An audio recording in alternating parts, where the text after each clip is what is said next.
Hello, how are you? And Hello, namaste. Nice to meet you. What well, an honor and a delight. I'm very grateful for our meeting today. well, please tell me what is required.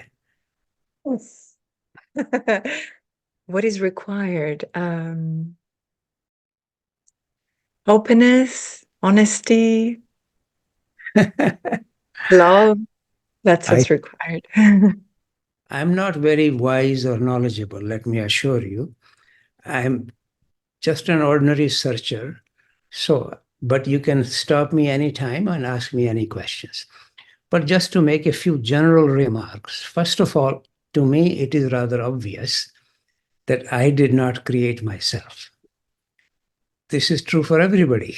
And then when I realized that the universe is so large, for example, these days the astrophysicists say we have almost 2 trillion galaxies. In this extremely large universe, even our whole planet is absolutely no more than a drop in the vast ocean.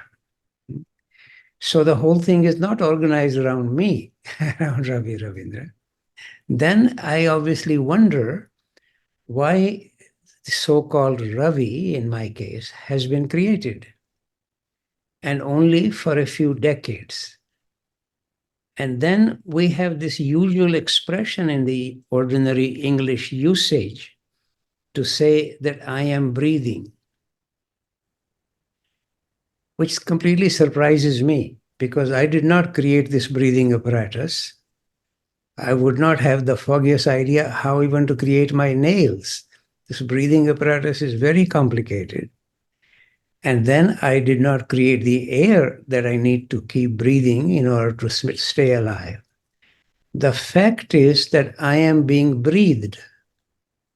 We even have a very, very strong remark actually in the book of Genesis in the Bible, in the 2nd chapter, that God created human beings from the earth, then he breathed his own breath into them to make them alive. So as long as this character Ravi is alive, it's actually the breath of God that is keeping him alive. If we just don't dismiss the ancient scriptures or the sages' remarks of the great sages, which to my perspective is completely silly in any case to dismiss all that, because they bring a very deep and profound wisdom. And I don't much of the time understand, for example, the great Upanishads or the Rig Veda, etc. But whatever degree I can understand, I have a respect for those scriptures and the great sages. So this remark from the Bible is at least a reminder that I am not the one creating this breathing apparatus or bringing the air. I am being breathed by some spiritual energies, whether we call it God or call it something else. Those are just different labels. So from my perspective then, the question then naturally arises, why has Ravi been created for a few decades? And there, it seems to me, again, relying on what almost all the sages have said throughout human history, that a particle of the spirit takes on my body in order for this body, including the mind, for this body and mind to undertake appropriate actions to assist the evolution of this particle of divinity or the particle of spirit, which is at whatever level it is in me. In each creature or each person, it is at different level. And so the call from me and from everybody is to undertake the appropriate action, which exuding a sense of oneness, sense of love, sense of compassion, sense of service, that can assist the evolution of this particle of the spirit. Ultimately, every particle of the spirit wishes to come back home, come back to the highest divinity. So these are sort of just some general remarks, and therefore it becomes naturally necessary for me to have an impartial self-inquiry, self-knowledge, if you like. Other words get used: self-study, self-observation, self-knowledge, self-inquiry. So we don't need to get stuck with one word or the other. But it becomes absolutely necessary for me to deeply try to study what in me calls me for something, what in me interferes with that call, what it just wants to get occupied with me, and just my own achievement, etc. So these are the just general, some basic remarks, but please feel free to bring whatever questions and So that's wonderful. And I think it opens beautifully the discussion because it gets us right to the core, right to the essence where we want to be. My question then would be this. You started your research academically, scientifically from the field of physics. And you had a beautiful career. You were at Princeton for a while. You did your degrees. You studied in Canada, in the States, from what I've read. And at some point, you felt or you decided that you had to follow more of a calling for a deeper inquiry of spirit, of self. And then that led you to, from what I understand reading your biography, please correct me if I'm wrong, that led you to devote yourself more into a deeper exploration of spirituality. And so my question would be, my first question, and then we can go to the second one, would be, do you see any bridges, any links between the science that you studied and you have served so successfully and accomplished way in your life, physics, and your spiritual exploration, the inquiry into the self? Do you see those two as being linked? Do you see any bridges between them? How do you approach the unity of science and spirituality? Well, first of all, a general remark, particularly starting from the 16th, 17th century onwards, what we tend to call modern science. One of the major contribution it tried to make was not only something theoretically said, maybe in the Bible or in the Bhagavad Gita or somewhere, but how can we have some experience of that kind of remark? How can we make measurements or observations? But sadly, it was really mostly the organized religions that pushed the scientists away from this. So consequently, what has happened, that modern science got occupied almost wholly for external universe. Whereas in all spiritual teachings, the call from all the sages is to look within. So what has actually happened, it's absolutely silly to be against science in any sense. You and I cannot have this Zoom exchange without scientific background having produced some technological developments, right? So there is certainly no need in any sense to be against science or really against anything. But we need to see its appropriate place. And then if a person like me or like you or anybody really who seriously sometimes wonder, why am I here? And all of us only for a few decades. That kind of question requires for me to look deeper and deeper inside what I am, what is standing in my way, and the call again and again from all the sages really is to connect with these subtle realities that have created the universe. And then we end up using this expression. Every religion just uses it. For example, God is omnipresent. If we actually take it seriously, God is right here in front of you, in front of me, behind me, around me, inside me. Everything you do or I do is in the gaze of God. And whatever we mean by the word God, we don't need to get stuck with that either. But what is usually expressed is that it is truth, love, beauty, compassion, consciousness, awareness. So, having said all this, then one realizes that if this is true, the call to me, to you, to everybody is, how can I enhance the quality of my being so that I can come closer and closer to God, or whatever word you want to use, Allah, Absolute, Brahma, it doesn't matter. Labels, religions get too stuck with these labels, etc. So for me, then, having studied physics, even having written quite a significant book actually in physics with a friend of mine from Czechoslovakia, it was clear to me that scientific work is not revealing my inner realities.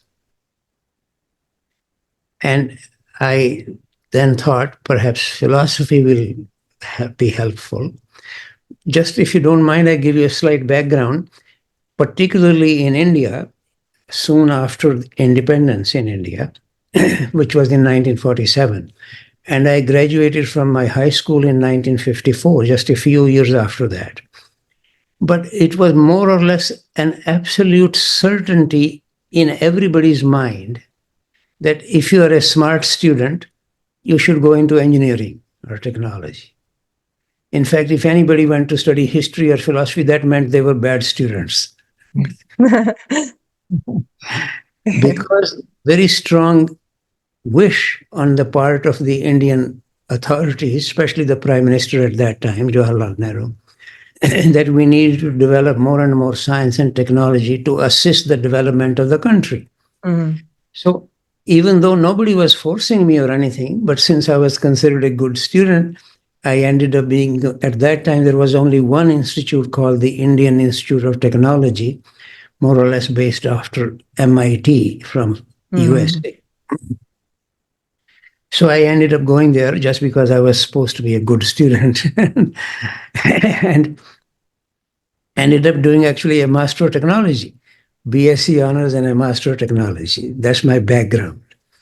But something in me was quite clear that nothing here is revealing anything what is inside me.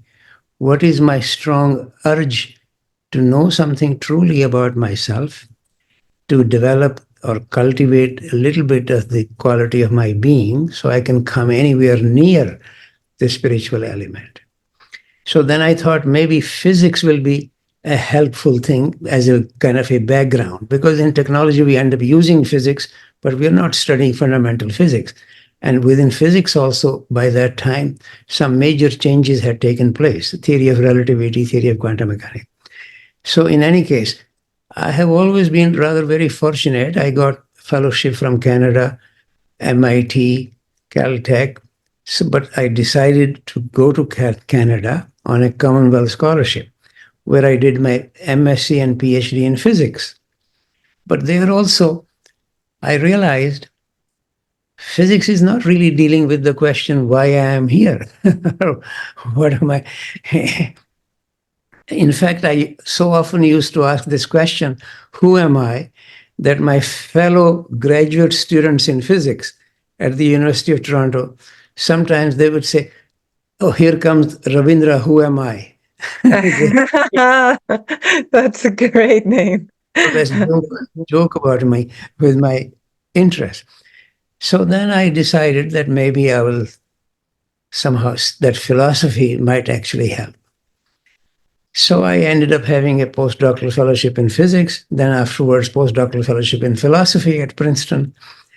And then gradually I discovered there that philosophers are really more interested in winning arguments, not really searching for relating with the truth of any kind. Very sadly, I say that because in a way, of course, to everything I say, there are exceptions. There are quite remarkable professors in physics who were seriously interested in themselves, who I met, usually rarely, but similarly in philosophy. So everything I say, don't take it too literal-mindedly, but in general, Philosophers have got occupied with winning this argument or that argument. And which is why, Aldous Huxley wrote this famous book called The Perennial Philosophy, but he hardly quotes any philosopher in that book. He's mostly quoting people who actually had a direct experience of something true, who sometimes get called mystics or sages or other words get used. But there is no reason to be against philosophy. In fact, Krishnamurti, one of the persons with whom I spent a fair amount of time, I had many meetings with him, a very wise sage. He actually used to say philosophy is love of wisdom, not love of thought. Philosophers have got wholly occupied with thought, not with wisdom. Then something or the other forced me.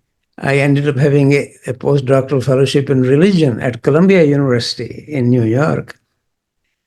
But here again, I would say, I have rarely met, always there are exceptions to everything I'm saying, but very rarely I have met professors of religion who are religious. Just talking about what St. Paul said or didn't say, or whether he was left-handed or right-handed, all kinds of arguments like this. That's what goes on. So gradually, it became quite clear to me that really the whole academic world is occupied with a certain kind of arguments, publishing something, getting ahead something, and sometimes it can actually even be helpful for the society, especially something coming from the scientific field. So there is absolutely no reason to be against any of this. But personally, for me, my own inner call really gradually led me to meet, sometimes quite accidentally, some very remarkable sages. For example, when I first met Krishnamurti, I did not know who he was. Just some circumstances arranged for me to meet him. Similarly, the person highly regarded in the Gurdjieff teaching, Jeanne de Salzmnann, when I first met her, I did not know who she was either. But she became later on my teacher with whom I worked for many years. So what forces are bringing all this together?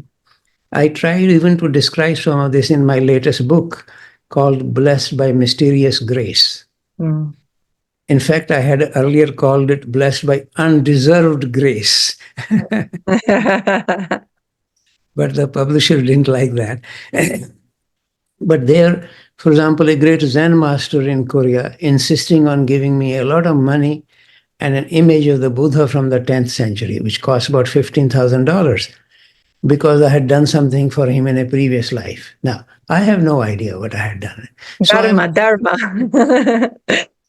This is the reason I'm mentioning some of these backgrounds, that for me, increasingly it became more and more significant that I try to meet those people who actually have experienced some subtler levels of reality, rather than talking about it, arguing about it. Plato said this, Aristotle said that. Sure, one can keep arguing about all this forever. But for me, the question really was, how do I connect with these energies? How do I relate? So gradually I shifted, if you like. I have nothing against the academic world. It has its place. Everything has its place. Even the devil has its place. And I keep reminding people not to be against that. So I'm just giving you my own. So that's wonderful. And you've opened up some more fields that I wanted to ask about. Because you mentioned philosophy, and that's my area of work as well. And I have a very similar understanding and approach to you in Hellenic philosophy, which is like the spirituality of the ancient Greeks, a very ancient civilization like the Indian, like the Egyptian civilization. Philosophy, as so wisely your teacher Krishnamurti, or he wouldn't like to call that, okay, your friend Krishnamurti said it's love for wisdom. The way it was practiced, it was through direct contact. It was a beautiful union of reason and transcendence, of understanding and direct experience, of subtlety and an experimentation to bring certain ideas to society so that society can flourish and people can gain some spiritual ground, even if it's not in their karma or if it's not in their time to perhaps follow that path of the mystic 100% in a devoted way. So reading the ancient scriptures, coming from this civilization, at some point going to university and seeing that, no, the way we teach philosophy has nothing to do with how Socrates, how the priestesses, how Apollo, right, was teaching, how it was approached in another time. I felt that it was two different things, to the extent that what we do in universities and we call philosophy, I think it has nothing to do with what philosophy truly is. So I completely follow what you're saying, and I'm kind of in the same river. So I find, the wisdom that you share and how the experience that you bring can be very helpful to me and, of course, to others.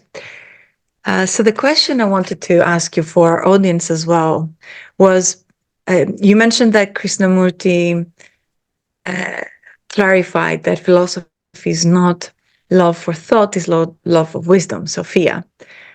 How would you explain to someone what is the difference between those two? Because a lot of people don't understand especially if we're overly educated university, some people do not understand what's the difference between wisdom and thinking or reason. Now, actually, when we think of wisdom, other than simply just reason, wisdom has a transforming quality. It changes the kind of person I am. If I honestly see that I am just always self-occupied, driven by me, and then when I come across the kind of suggestions from all the great sages, for example, Christ's remark in the Gospel of Matthew, I simply mentioned this, unless you leave yourself behind, you cannot be a follower of mine. Now, it's very easy to quote this, but then I have to ask myself, how do I leave myself behind? What does this mean? Then, is there anything left if I left myself behind? Then what does it mean to follow Christ?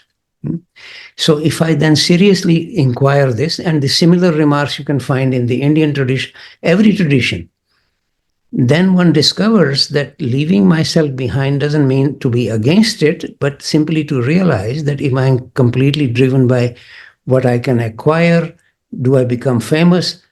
Do I get more money or more prestige? So me. That is what I need to be free of. And in order to be free of that, doesn't mean that I have to be against that. Even that is required for me to survive in the world. But to be free of it means not let it run my whole life the whole time. Asking myself, is there something slightly subtler in me? And then one realizes every spiritual teaching says that there is the element of the spirit in me which has taken on my body. And then it's almost like there are two in me. At least in the European languages, in most of them, we have a capital S self and a small s self. So what's the difference between capital S self and small s self? If both of them in some way exist in me, how can I more and more try to bring my small s self to actually assist or serve the capital S self? To me, that is really the spiritual journey, if you like. And then, of course, what is required for this is a very deep, impartial self-study.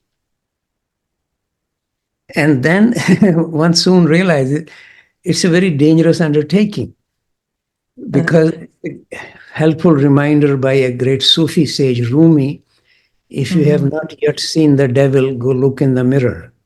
Because one would see that I also have a devil in me, just as I have a particle of divinity in me, but also the devil in me, because in principle, Actually, even every scientist would agree now, in principle, the whole external cosmos is mirrored inside me.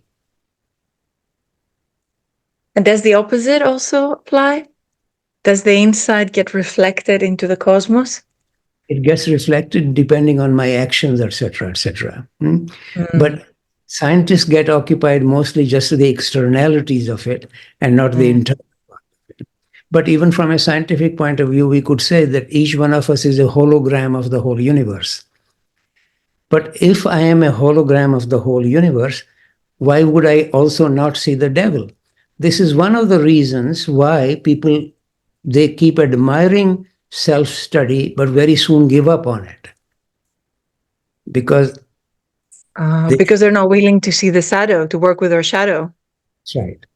And I keep reminding people, every sage in India, the Buddha is a good example, and every prophet in the biblical tradition, whether it is Abraham, whether it's Moses, whether it is Christ, whether it's Prophet Muhammad, they are all tested by the devil.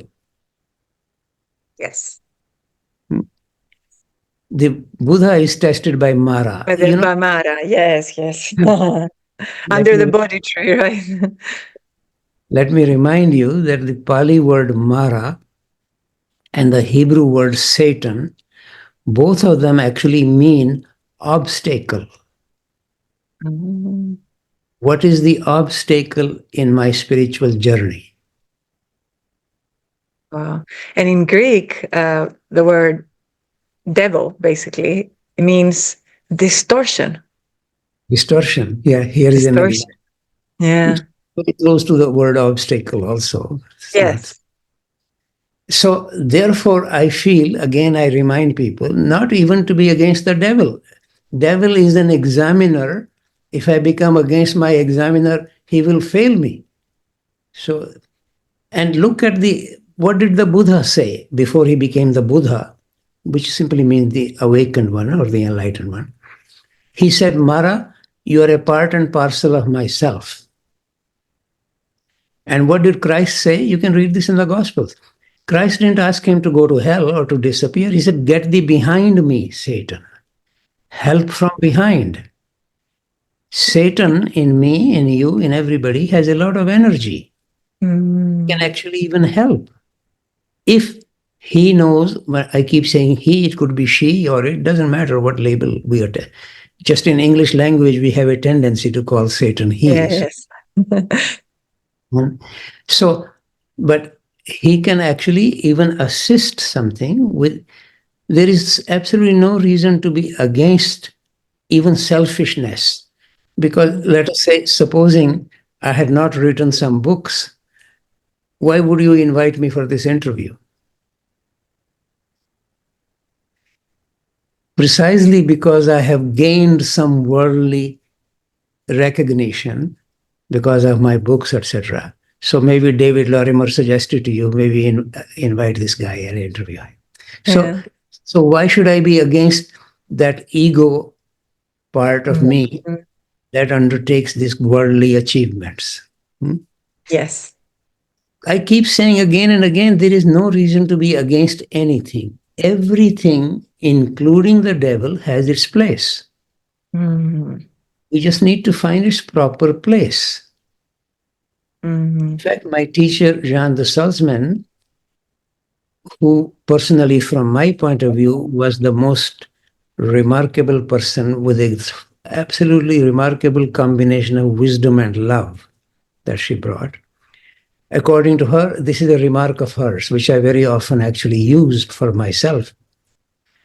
Ego is a good servant, but a bad master.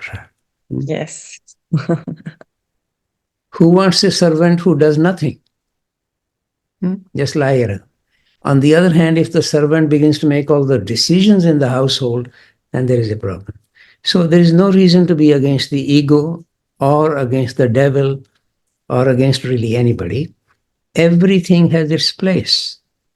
But then to see how can these things actually assist me to relate more and more frequently, more and more deeply with the spiritual energies in me which have created me. That's my call. Oh, that's beautiful and very clarifying. And what brings to mind right now, because we're during this semester in a school in Greece that we study philosophy according to the ancient way, we are exploring Hercules myths, Hercules labors, that they all signify the sum of the stages, the 12 stages as an archetypal number of this process of awakening, individuation, facing the shadow, all those beasts that he has to go after and so forth. And the entire journey of the labors begins with him facing the Leo, which is the ego, the strong ego. And even though he kills the lion, he still takes the mane and he wears it, and he can perform now all the rest of the labors because he's wearing this very powerful shield, which is the lion's mane. So even this symbolically, it just clicked as you were talking. I think it speaks the truth of what you're saying, that everything has its place, and that even ego, if it doesn't wear us, but we wear it, yeah, as a vehicle to navigate in the world, can help us manifest whatever we're here to bring into activation. So it's beautiful how all these different spiritual traditions combine in a common message. Yes, no, this is the reason. There is no reason to be against the ego or against anything, but to find its proper place. Everything has its place. And in fact, this is one of the reasons why I mentioned earlier that people get a little afraid of self-knowledge or self-study because they find something, they think, oh my goodness, I don't want to be that. They can't get saying that.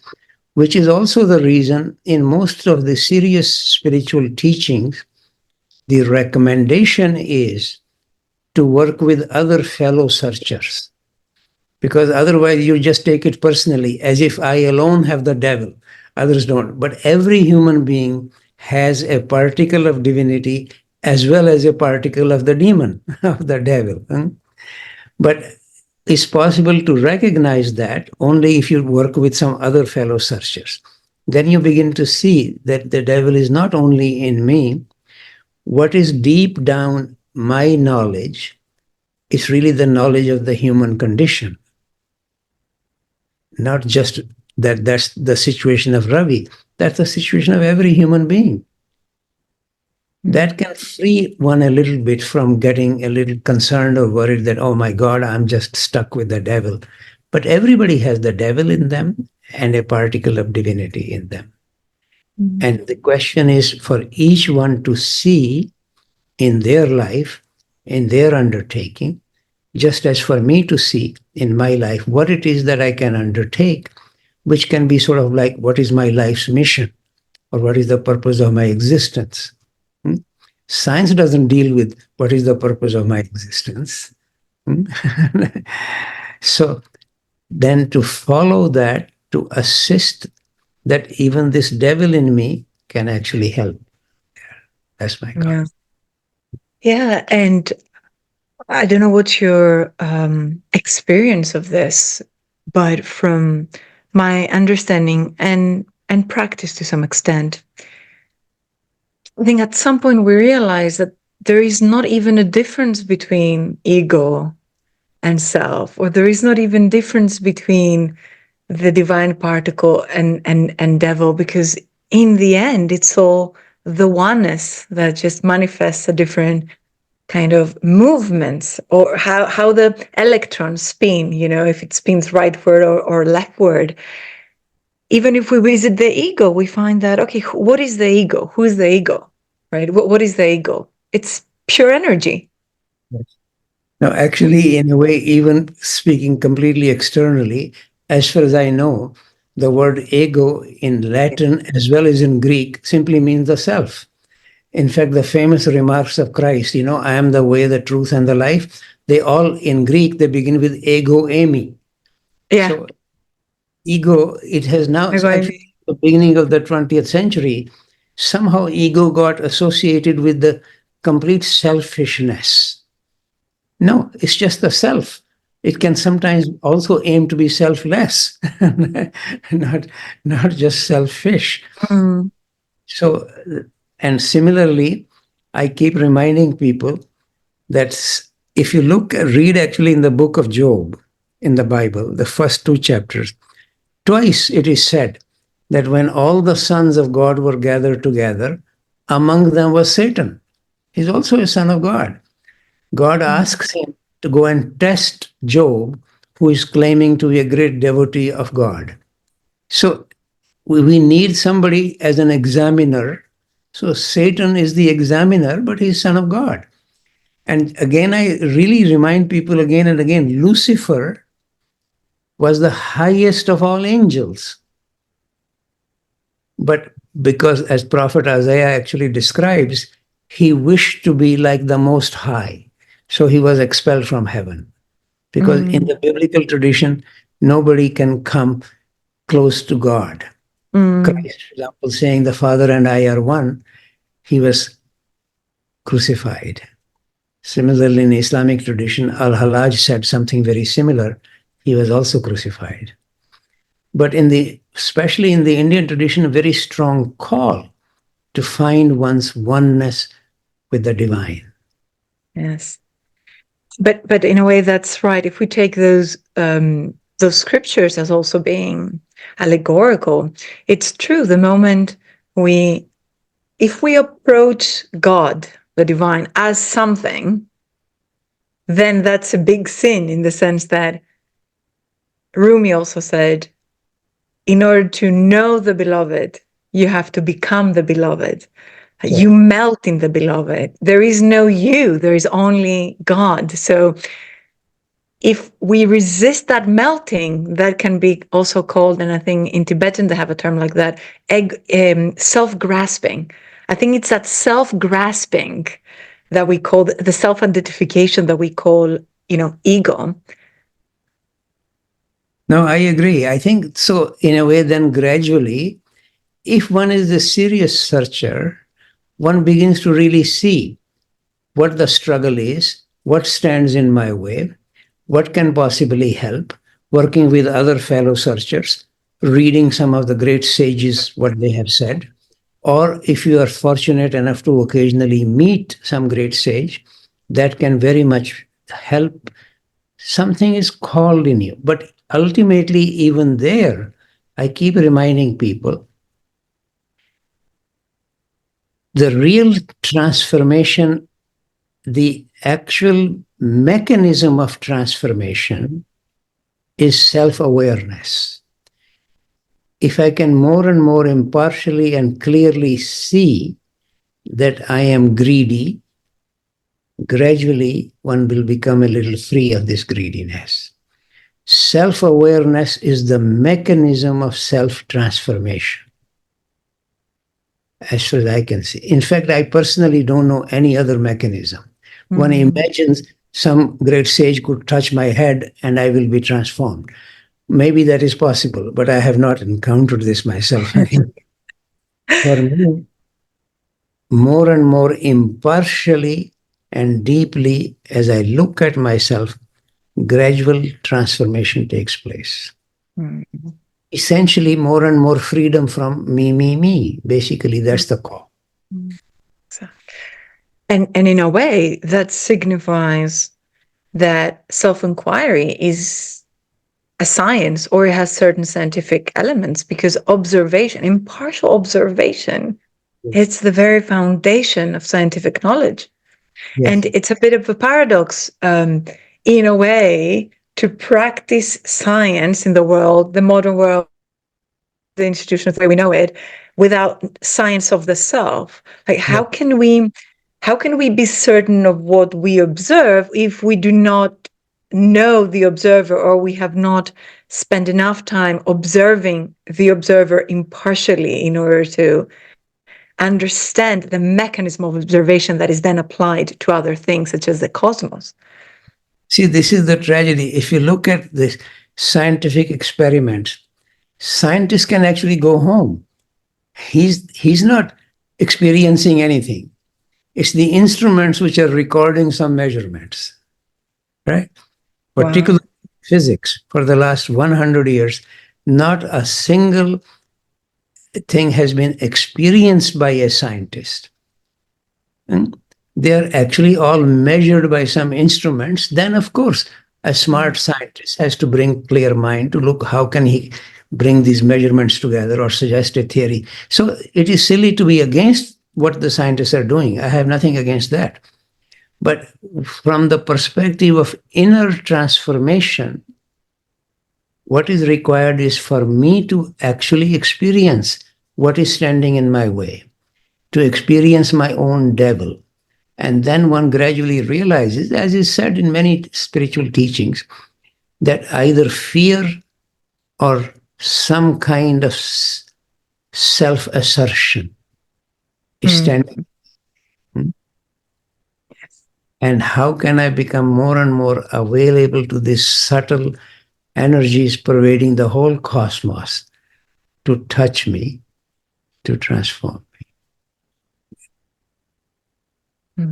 More and more freedom from myself. In fact, sometimes it sounds almost rather ironical when I say one has to be on the way, because unless you try to follow some teaching or some way, so one has to be on the way, but out of the way. Yes, that's great. Yes, that's actually a phrase I use a lot, and I've learned in teachings. Get out of the way. Right? When we get in the way, we can say to ourselves, "Get out of the way," but be on the way. I love that. Yeah, but out of the way.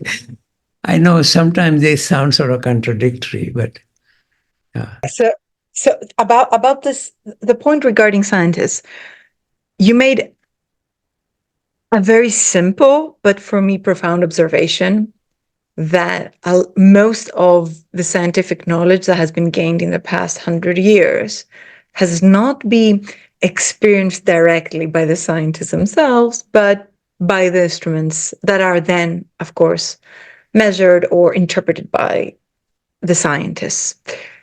Perhaps not for all experiments, but for a great part of them. And I instantly had this image of Ionia, 3,000 years ago, of the pre-Socratics, Empedocles, Heraclitus, those first physicists observing, the cosmologists observing the universe. And I think what sometimes we forget is that a lot of these observations, and I'm sure that India had similar sages, or Babylonians, or Egypt had sages of that sort who were cosmologists but the way they were observing or acquiring knowledge about the cosmos was unmediated by instruments. It was actually acquired. Perhaps there was some apparatus, some media, some instruments, but there was what we call the thought experiment, or there was a direct perception from awareness, from consciousness itself, that was able to kind of penetrate into the weaving of the cosmic laws and bring about some knowledge.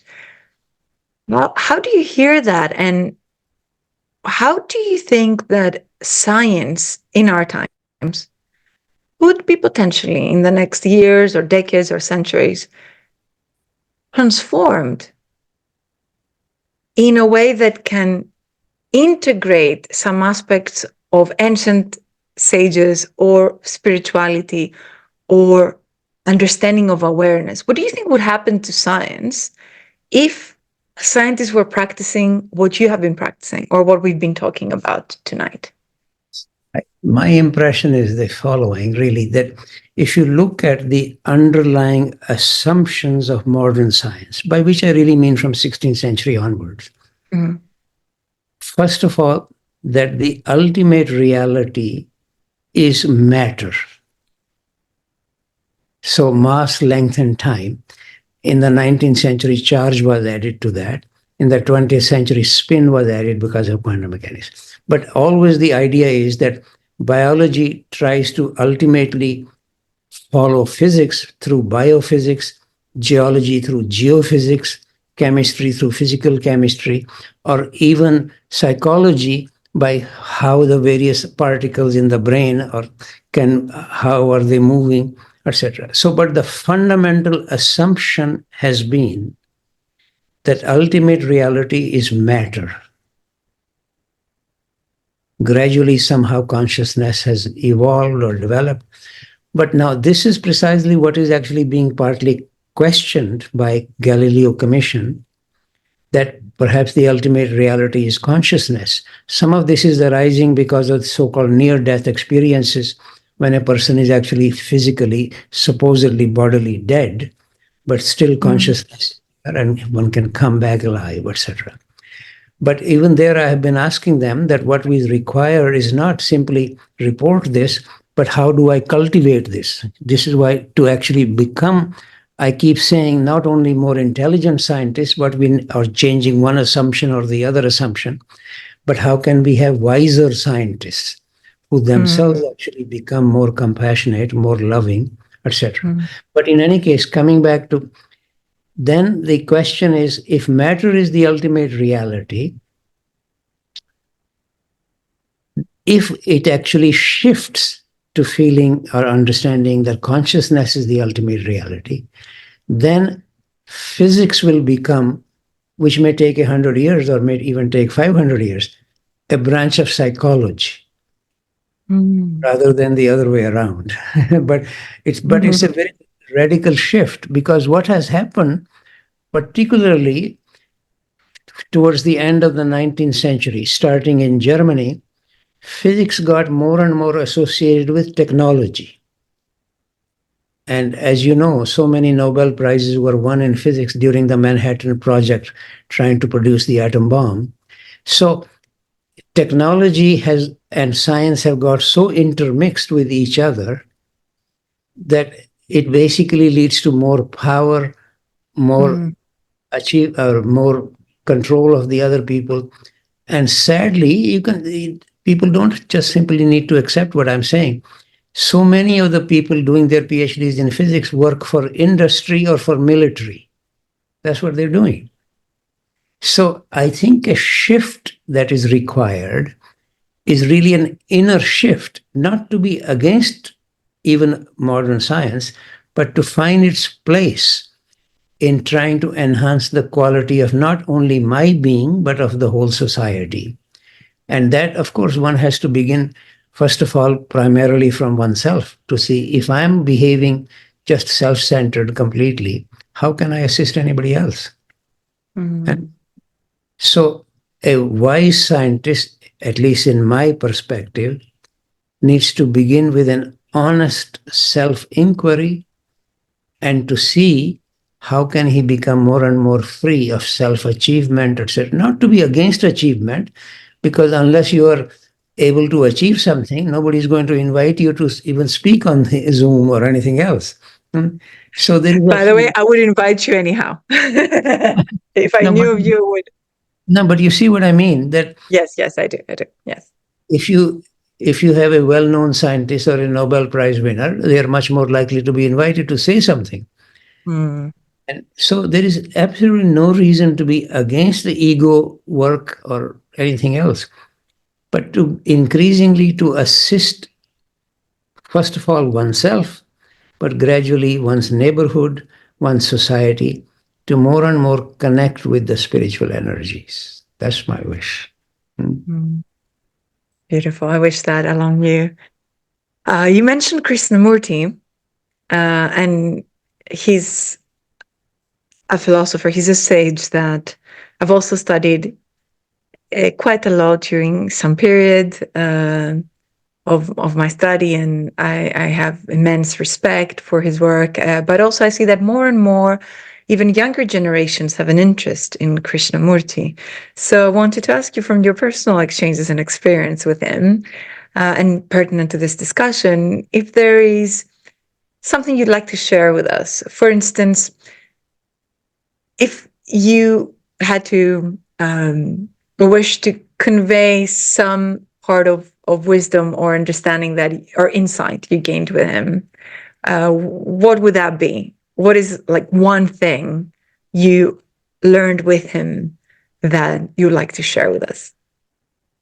Well, first of all, he very strongly emphasized impartial and deep self-inquiry. So that's what I have already been speaking about, because one wishes to do that but tends to give it up because one sees also the devilish tendencies in one, and that can be assisted if you're working with some other fellow searchers, etc. But that's one thing, because unless one knows what it is that deep down I wish, what stands in my way, how can it be helped, nothing can take place.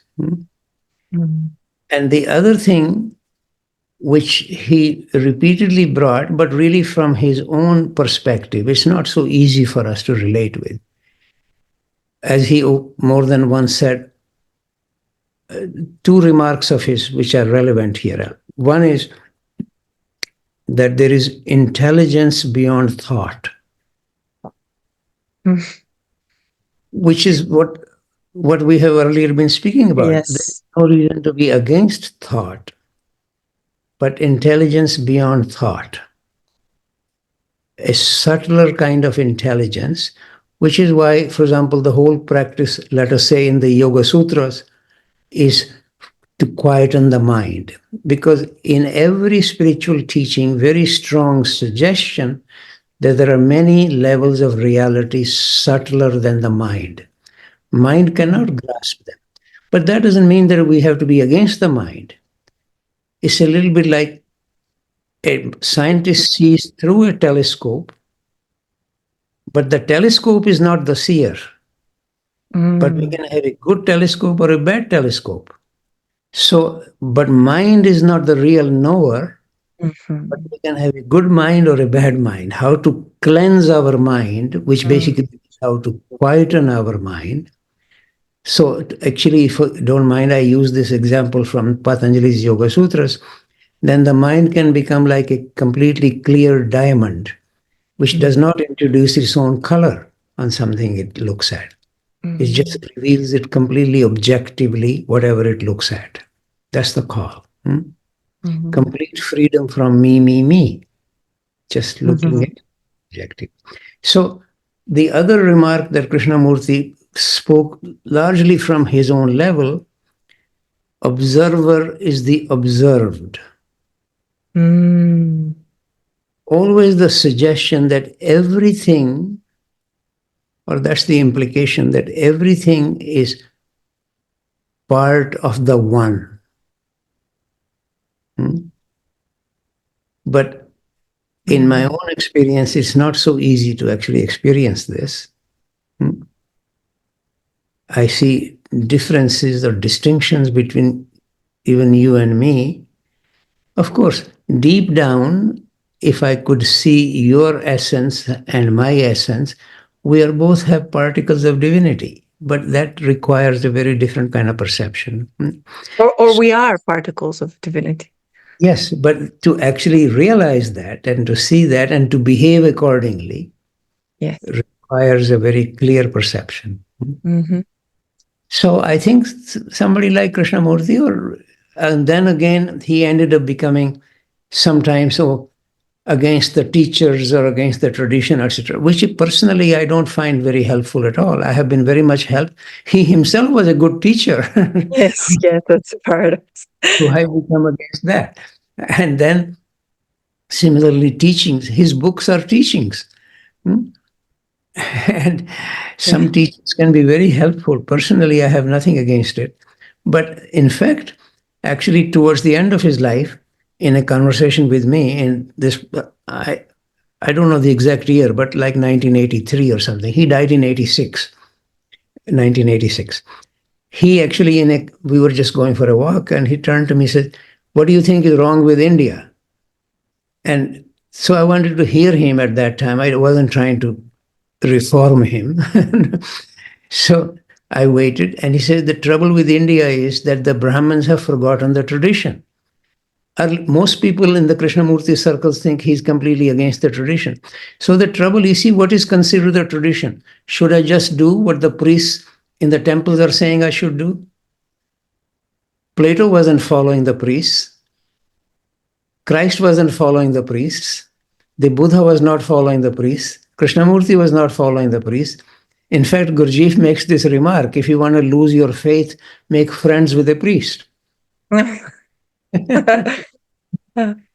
So, therefore, if that is the tradition, so Krishnamurti is very much against it. On the other hand, if the tradition deep down is, which is what you would find in any sacred text in India, in the Bhagavad Gita, in Patanjali's Yoga Sutras, self-inquiry, impartial self-study, swadhyaya is the Sanskrit word for it, and then as much as possible to relate with this particle of divinity, where then one could actually honestly experience that observer is the observed. Oneness of all there is. That's the deep down call. So I realized that, in fact, later on, the Krishnamurti Foundation in India invited me to write an article, and the article is called Krishnamurti and Tradition, where I try to point this out. He's not against the tradition. He's against one kind of understanding of the tradition, just following what the priests are saying or doing. No, that's not the real tradition. Real tradition everywhere is very subtle and deep down, impartial self-inquiry and relating with the one. So, yeah, it's the same in our Hellenic tradition. It's the one that expresses itself as consciousness and sees through consciousness. The same idea. And I just have in front of me this picture that I took in India. I visited India about, 12 years ago. God, 12 years passed. And that was in Varanasi.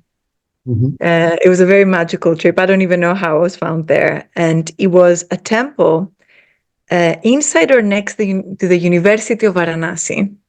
And I remember seeing this inscription on the wall.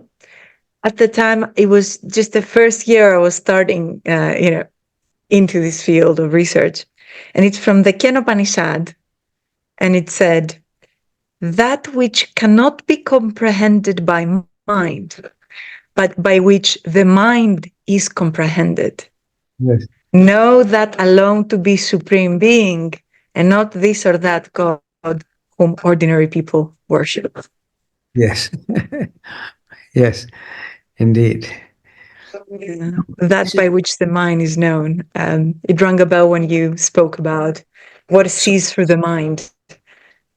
But to cleanse the mind so that it can become an appropriate instrument, quieten the mind. It's actually almost the first substantial sutra in the Yoga Sutra. It's the second sutra in the first chapter. In Sanskrit, it is Yoga Chitta Vritti Nirodha. Yoga is stopping all the movements of the mind. So it can just become quiet and actually become the proper instrument. Not against the mind, but yes. Yeah. And in Greek, phronesis, right, which is kind of wisdom sometimes, or prudence. But I think the word itself, it seems you know it, phronesis, is described by Socrates as phorarus noisis. So the perfect circular movement of noises, of nous. So when the mind just moves like a sphere very gently and very harmoniously, you see, without eruptions or bumps or monkey mind movements, when it's like a round sphere, quiet and still, that's when we can have phronesis. So it's incredible how those ancient scientists / mystics have all agreed to the same principles. yes, you see, but how we have forgotten all this in the modern times. And again, especially since you mentioned Socrates, he's one of my favorite sages, actually. Two of his remarks very much strike me. One is, they're both from Phaedo, Plato's dialogue Phaedo. As he's been condemned to drink hemlock, he's going to die. So some of his pupils are gathered and some of them are crying. And he says to them, you're behaving as if you know what happens after death.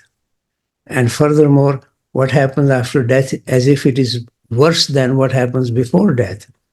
Then one of his remarks, which I personally, for me, is one of the most significant remarks. He says, because since I do not know, therefore I am free. See, because his disciples are wondering, as if they know what will happen after death. Since I do not know, therefore I am free. Another one is in the same dialogue. Somebody asks him, where should we bury you, Socrates? Socrates says, you can bury me anywhere you like if you can find me. What is Socrates? Is the body Socrates? Or is the spirit in Greek called daemon? Is that the Socrates? So it's a very interesting remark of it. You can bury me anywhere you like if you can find me. Yes, yes. So I am a great fan of Socrates, actually. That's great. I find so many connections between also Indian and Hellenic thought. And Socrates, yes, was this perennial sage. So for a closing remark, what would be your advice to a young scientist or philosopher or just seeker of truth and wisdom listening to us right now? Well, if there is any advice they are willing to listen from me, first of all, not to be against anything. One can never be free of anything by becoming against it. Everything has its place in the universe. So there is place for ordinary science also, more and more occupied with technology, with more power, with more energy. There is place for all of this, but to search inside yourself what it is that you think has been the reason for your existence on this planet, and how can you correspond to that call. It is not easy to either listen to that call or to correspond to it, but that requires more and more quieting your mind and also working with some other fellow searchers. That's my advice. Wonderful. That summarizes the path with wisdom and luminosity and clarity. Thank you so much for being with us today, for sitting together and sharing your journey, your wisdom, and the truth, the perennial truth. Thank you. It's really a pleasure to meet you.